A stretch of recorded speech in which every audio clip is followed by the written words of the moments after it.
याद है जिस दिन तुमसे मेरा निकाह हुआ था मैंने तुमसे क्या पूछा था? जी हाँ, तुमने पूछा था उमरा, मुझे ये बताओ कि आखिर क्यों तुम बेशुमार मकाम और मनसब वालों के रिश्तों के होते हुए मुझ किसान की बीवी बनना चाहती हो?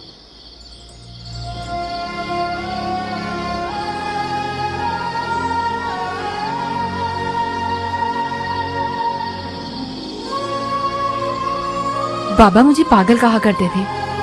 तुम पागल हो गई हो उमरा?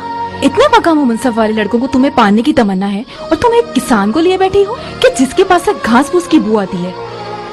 जाहिर है उमरा और दूसरी लड़कियों में यही तो फर्क था कि उन्हें एक शौहर चाहिए था और मुझे एक हमसफर, उन्हें एक साथी चाहिए था और मुझे एक हमराही। मुझे ऐसी मंजिल चाहिए थी कि जिसकी मैं मुरीद बन जाऊं, मंजिल के जिसकी निशानी मोहब्बत अली है।